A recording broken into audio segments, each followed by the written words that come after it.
Since we've had a look at a couple of the different types of words, I'll show you how sentences work.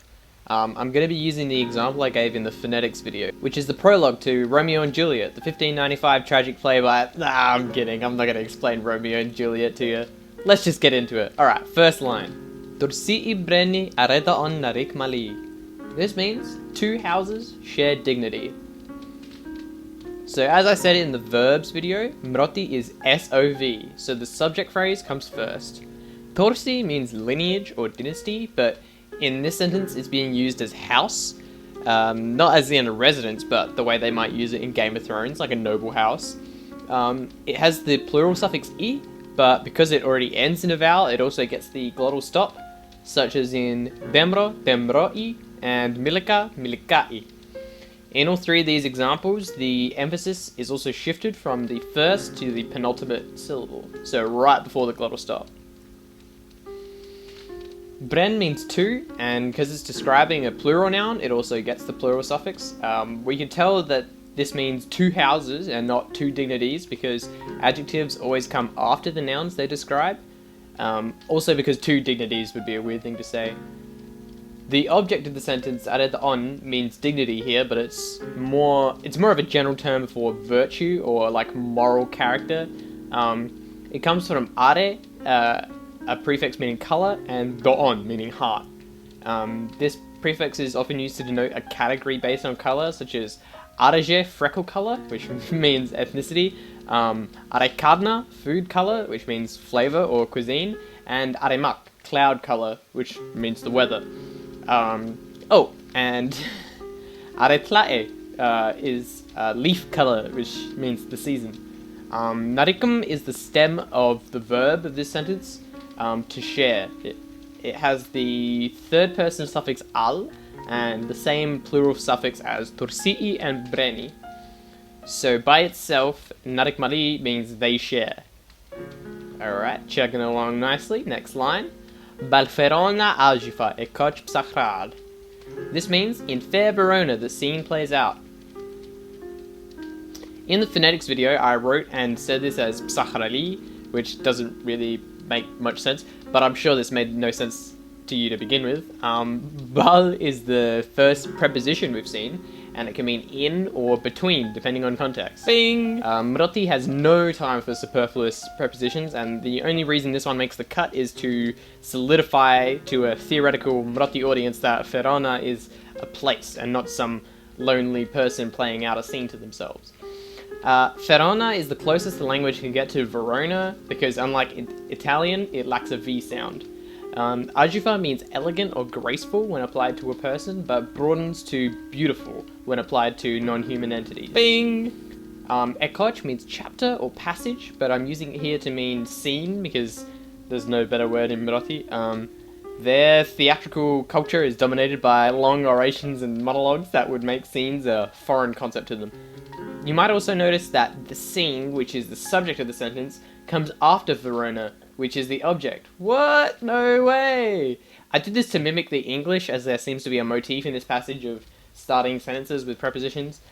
This instance still makes sense in Mroti, but it's all up to context, baby. Bing! Psahr means to proceed, or to continue to occur, which I have cheekily rendered as play out in this sentence with the third person suffix al again. It's really difficult to translate the poetic flourishes, so just let me have this one, okay? Okay, next line. Let's go. Pal krehofi ni cakna'or klafl tlekral. This means, from ancient passion comes new conflict. You'll notice I gave the subject and the object the old switcheroo again, so that I could put the preposition pal at the start. Pal means of or from. Krehofi is the god of the sun in their mythology, and is synonymous with passion, emotion, and all things unthinking, so it's perfect for the idea of an ancient grudge between families. Ni means old, but almost always in a positive sense. If you were describing someone as elderly in order to highlight their maturity and wisdom, you would call them ni, but if you were trying to call them a senile, worn-out has-been, you would use hep instead. Tlekr means to come, approach, or arrive. Okay, here comes the next line. Bhar, hraco'i, knetar, ftakal. This means civil blood makes civil hands unclean. Here we see the same adjective, aredo'on, meaning civilized or sophisticated in both its singular and plural forms. Bhar, which means blood, is uncountable and thus singular, whereas hraco'i, hands, is plural. The single would be hraco'. So aredo'on also gets the plural suffix. Knetar is very similar to the word unclean in that it's made of the word kne, clean, and the negative suffix tar. Adjectives in Mroti are made from many of the same suffixes that can be applied to verbs. I was thinking about making an adjectives video before this one, but they're so simple it would be pointless. Ftak can mean either to become or sometimes to cause to be, as it does in this sentence. Bing! If knetar also had the plural suffix, so if it were a knetari, the sentence would instead mean civil blood becomes unclean civil hands. The plural suffix would imply that knetari pertains to hraco'i, and without the dative adjective, the meaning of ftak would revert to become. Alright, I hope that made sense. Next line. Torsi'i lemeqi breni. This means, from the mortal bodies of two enemies. Torsi'i is body. Lemeq means mortal or sometimes physical. Bing! Cakna'or, enemy, is made up of cakn, to hate, and the accusative noun suffix or. So it's literally, it literally means that which is hated, or those who are hated. This line, like in the English version, isn't a full sentence. This isn't unheard of in Mroti prose, but it's much less common than in English. Next line. Terori, breni, jabili, morik, fte'ali. This means two cursed lovers take their lives. Ja'am means to love in a romantic way, and o is the nominative noun suffix. Yeah, that's right, another noun made from a verb. Teror means magical or affected by magic. It's very difficult to translate the term star-crossed because Mroti culture doesn't associate stars with fate.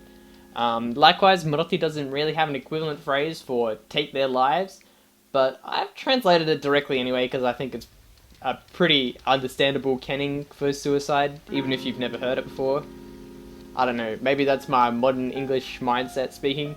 Morik is the third person plural genitive pronoun, the equivalent of English there, but only in the accusative case, because jabili, lives, is the object of the sentence. So the next line in English is whose misadventured piteous overthrows, so you'll forgive me if the translation doesn't do it justice.